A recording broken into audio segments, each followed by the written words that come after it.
Try him, Erling. He's going to cross when he gets in that opening. Today on Outdoor University, exotic game in the Texas Hill Country with Dirt King and Earlene Mandrell. Can you get a shot right there? We're going on safari at the YO Ranch. It's time for Outdoor University with Charlie Ingram and Dirt King.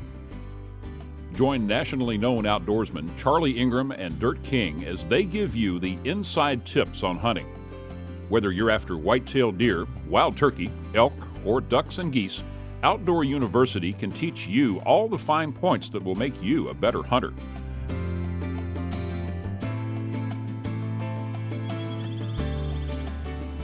You can pretty much count on a beautiful sunrise in the Texas Hill Country. We're on the YO Ranch about an hour northwest of San Antonio, and it's one of the oldest and largest exotic game ranches in the entire United States. About 6 exotic species run loose here on more than 40,000 acres, and they live and behave exactly as they would in the wild. They don't really want to fight, they just want to think they... Oh, yeah, you're going to get one here, I think. Oh, yeah. There you go. Oh, yeah. Some of the animals here grow bigger and healthier and live in larger herds than you'd ever see on their home ground. The hunting here is definitely fair chase. The YO is so big that you rarely see a high fence. Today we'll hunt exotic game with Dirt King and celebrity hunter Earlene Mandrell from Tennessee, also John Worrell from Missouri, the CEO of American Walnut, and Alice Polocheva, president of CZ USA in Kansas City. The world record axis deer came from the YO this summer, and there are some other big ones out here. There's an opening. I'll wait for him on that opening. Alice Polocheva is lining up a shot on a big black buck antelope. I think I've got him. Alice is getting really excited. That is not drum music you hear, that is her actual heartbeat.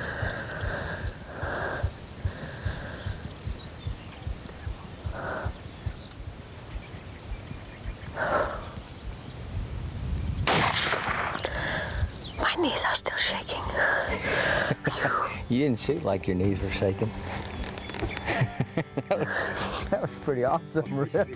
Every experience, it's a unique experience. You know, whether you are facing a bear or if you are, chasing a mountain goat or if you are standing against a small buck, it's always the thrill of... Way to go. Thank you. Unbelievable. It makes me realize, what I do and what responsibility I have to make sure to focus on the shot, get the shot placement right, and get the animal. 1, 2, 3, 4. What you want is that fourth girl to be finished off, which he is. Coming up, we'll go after the black buck antelope with Dirt King and Earlene Mandrell. We'll be right back with more exotic animal hunting at the YO Ranch in Texas right after this. We're hunting exotics in Texas with Dirt King and Earlene Mandrell on the YO Ranch. Erling, you better get ready. It's getting ready to happen. They don't actually hunt from the Jeep, but the YO is so big that the guides and hunters have to drive or ride horses just to get into the same part of the ranch as the game. Then they get out and finish the stalk on foot. We have 65 square miles here to cover, and so we have a lot of country to cover. We don't have feeders sitting in these spots or anything like that. You need to cover a lot of country in order to be able to see all the different species. We know that he's going to come out because he's not going to cross that big hollow. He's going to follow these does going out. So when he comes out, that first tree is 217 yards. In the back of that, he'll be somewhere between 220 and 225. It's like being out, I haven't been to Africa yet, but the whole place here, you feel like this is a different animal. You're out on a safari out here. Earlene and Dirt are hunting the black buck antelope, a breed imported from India that grows larger on the YO than anywhere else in the world. Yeah, I got him. I got him. What do y'all think about that? Well, he just dropped. Woo! That looked like it was hit with a missile. That's a great shot. I mean, you don't want to be redundant about 225 yards, girl. Well, you can be redundant because that's the longest shot I've ever made. It was a shot. You telling me how far it was kind of making me nervous. Yeah. Earlene was still confident she could make that shot because she'd been getting some practice with the CZ 550. And Alice Polocheva, president of CZ USA, was there to help. Right, you've got a grasp of the tripod as well as the barrel. All right, we are going hot. Your rifle is a CZ 550. The unique part I think about your rifle is how well your box works. When you carry 4 in the bottom of this 308, snaps up, you're ready to go. If you need to unload, you just drop her out. And there's an interesting thing I was watching. I've not seen anybody grip like this. Why do you do it? Why do you hold like this? Well, in an environment, in an unknown environment for me, I like to be comfortable with the gun, so I'm trying to compensate, for as little prompts that we have here, and the bags don't fit me really well. So if I use, I just like to secure the stock of the gun in my shoulder and make it a little bit more stable. So what she's telling you is she's a great pistol shooter, great shotgun shooter. The reason that she can do all of this is because she actually gets the gun to where it fits her. 243, shooting the Hornady, 95 grain SST, dropped like a sack of flour out of a helicopter. Did he? I've never gotten a black buck before. Axis is the only thing exotic I've ever gotten, and this is wonderful. Brian did a pretty good job, didn't he? Huh? What do you think? Yes. You know, the good part about those CZ rifles is they perform so well. What do you think about Earlene? I mean, she's a good drummer and all that business, but can you believe how good she shot? Unbelievable equipment, unbelievable people, and an unbelievable place. Later that same day, John is looking for a black buck, but they're seeing every kind of exotic on the place except what they're looking for.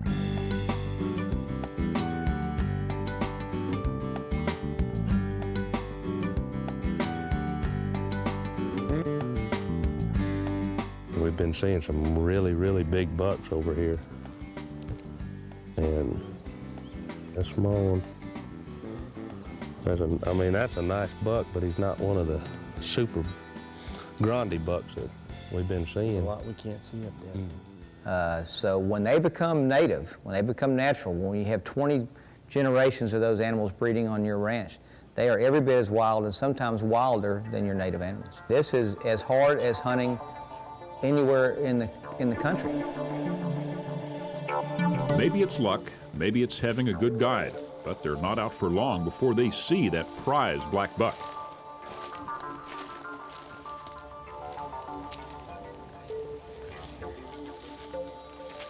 I don't even know we're around yet.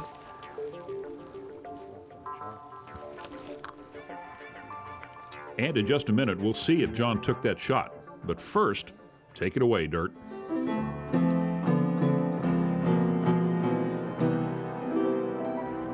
We'll be right back. More hunting at the Wyo Ranch. Can you believe it?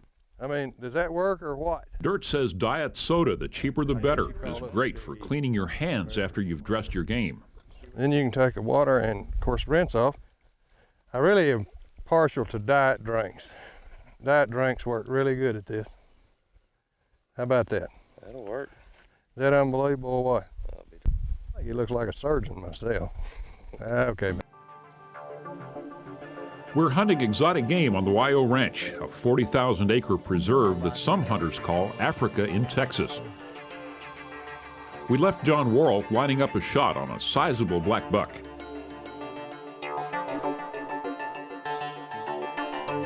Okay. Okay, you ready, Brian? Okay, I'm gonna get him. Good. Good. Mamba here. Man, he's old. He's got good mass. He wore his tips down. You see how smooth he is here, fighting over the years. He's just an old, mature buck. So you'd probably call him Dirt then, if we had to name him. Yeah, he'd be right along those lines. Fat and his horns worn down. Yeah. Okay. This is a mature animal, probably getting past his prime, and it's good management to take this old one out of the herd. Not a bad day for one guide, but not really unusual here at the Wyo, where some of these imported breeds of exotics show up in places you might not always expect. Yeah, Charlie Big male ostrich will weigh 350. I don't really like you that much. I really don't. I ain't She's shooting. not me. I don't care. I still don't like her. I don't have to shoot you, Duck. Wyo game manager Eric White took Dirt on a tour of the ranch while everyone else was hunting. They were looking at some of the great variety of animals on these 40,000 acres. We have roughly 55 species of game animals here on the ranch. Of course, we have our native white-tailed deer and turkey are the two native animals we hunt. Of that 55 species, roughly 25 of them are species that we hunt, which is just have big enough breeding populations that you have excess males. A lot of them just for breeding purposes. What kind of oryx is that? This is the scimitar horned oryx from northern Africa. They're actually more numerous here in Texas than they are in Africa. I never saw one of those in Africa. This is about breeding and conservation as much as it is about hunting. They don't even hunt close to half of the exotic species here. So, you know, my buddy Eric White, he explained it to me, so I got the entire picture. Those exotics, or used to be exotics over here, came over, and those countries actually had a shortage of the animals. Now the YO has got them in such a prolific condition that they are now supporting putting those animals back in their original geographic locations. It's an unbelievable task. Eric and his buddies are up to the challenge. If you get a chance, got to go to the YO. How about that? I think I'll clean up my rack. What do you think? Oh, there's a nice one. See him coming in? Yeah. These are beast oryx from eastern Africa and northern Tanzania and Kenya. Cousins to the Gemsbok in southern Africa. Here comes Fred. He's kind of cranky. Oh. Right?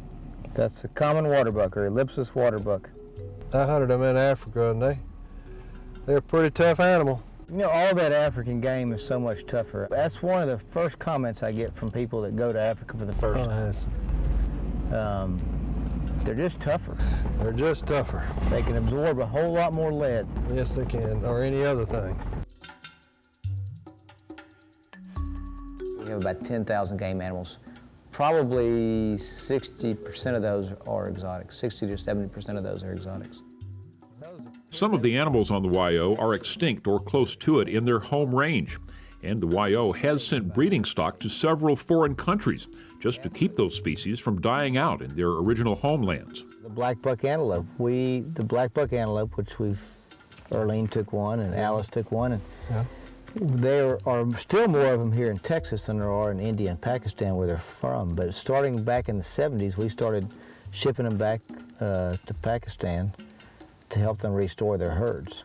And we did that for a period of about 10 or 15 years. Have they done very well when they... They've done very well. They do very well when they get back there if you preserve some habitat for them. And that connects to something that Dirk's been teaching for years. Preserving habitat and managing game are every hunter's responsibility. There's not a single animal that's hunted today as a trophy animal whose populations aren't increasing. You will not find an exception to that rule. You do not have to push a pencil much for that to sink in, do you? And that makes hunts like this possible. Are you ready to shoot one? Yes, sir. Guide Craig Zorn is taking Alice Polocheva on her first hunt for axis deer.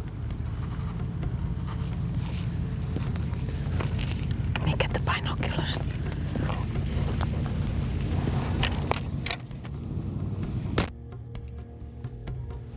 There he is, in the back. Yes.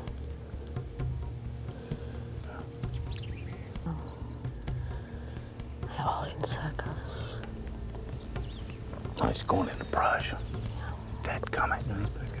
They found their big axis. In fact, they found a whole herd, so many that Alice couldn't quite get off a shot on the one she wanted. Is it a disappointment or just a good story to tell? We'll see if Alice gets another shot next on Outdoor University. And if you noticed Alice Polocheva, how serious she is, how dedicated she is to the art of shooting. She wants to make her first shot the clean kill shot. Does a great job. Alice, we're really proud of you. Y'all stay with us on Outdoor University. We'll be right back. We're on the YO Ranch in the hill country of southern Texas, and Alice Polocheva, president of CZ USA, just saw so many axis deer in one place that she couldn't line up a shot on the one she wanted. There was too much of a crowd. So her guide Craig Zorn takes her to another part of the ranch and another herd. Okay, there's those two bucks that we've been watching.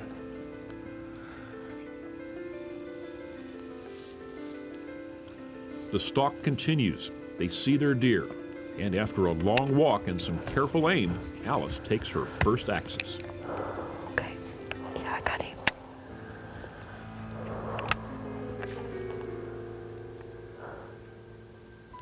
Right. Oh, come on. Come on.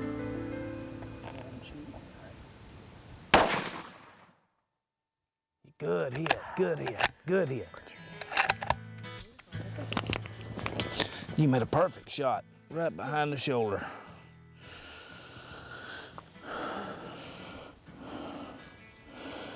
How about his tooth wear? I'd say he's 5 years old. Nice deer, nice deer. Boy, that shot was perfect. Perfect. After several days. The last day. The last. Last day, last hour, yeah. And it seems the one that we were after for quite a while. Can you believe, as good as our equipment is, I mean, when you put Burris scopes on these super duper CZ rifles and these Thompson Center iron cores, I mean, it's a miraculous thing we got going. It's a nice buck, real nice buck. Well, it's a very pretty deer, and I think we were talking in the car that the Axis deer comes actually from India. Yes, they are. They're from India. I think they were stocked here on the ranch in the 50s. So a lot of people consider them exotic, but as far as I'm concerned, they've been here probably longer than I have, so they're kind of, I would consider them almost a native at this point in time, as long as they've been here. That's 2 for Alice so far on this trip, 1 axis and 1 fine black buck. The rest of the party is doing pretty well too. John has a black buck and an axis that he took a little later. Earlene took a black buck, a good shot at over 200 yards, and every shot on every deer came from a CZ rifle. You know, we do this because we enjoy it. And one of the great benefits of being in this industry, I've told you, I never ever thought I'd be in the hunting industry. Never really was a goal. It's all the friendships you make. And I don't know that there's a place that you get to know people on a more relaxed level than you do in a hunting camp somewhere. That's right. Eric and Dirt are still talking, but not for long. They drive to the other side of the ranch, where Eric thinks there might be a herd of mouflon sheep. Eric is right, and the stalk is on. Which one? That one? Yep. Gosh. Thought it was him, but Not that one. The one left or the one in... The one broadside, the one you can shoot, you just got to shoot toward the front of the shoulder. Look at there, buddy. That's one thing about it. That's what the YO's all about, man. The hunt's never over at the YO. How about that? Let's try to go through this easy spot. You cowboys dragging me around. You wasn't good. They're not that big until they have to carry them in the mud and the rocks. The storytelling begins while some of the hunters are still coming in from the field. The YO's old stone lodge has been the scene of this kind of celebration for well over 100 years. That kind of tradition is just one more reason the YO really is a place where the hunt never ends. You know, in the YO, there's even more things to do than just see these magnificent animals. It's got over 125 years of history. When you go through there, they call it the saloon, but it's the gathering place where everybody meets after the hunts every afternoon. Tremendous amount of history. They do a lot of other things. They have children's hunts, they have outdoor awareness groups. I gotta tell you, the YO is an unbelievable place. You know, the equipment was great. Earlene shot tremendously. We ended up, Earlene with a black buck, Alice with a black buck and an axis, John Worrell with a black buck. And then I had the opportunity to ride around with the ranch manager, Eric White, who is absolutely the pinnacle of ability when it comes to raising that quality of animal that they have at the YO. Great time. If you get a chance, take a look at the YO. You won't regret it.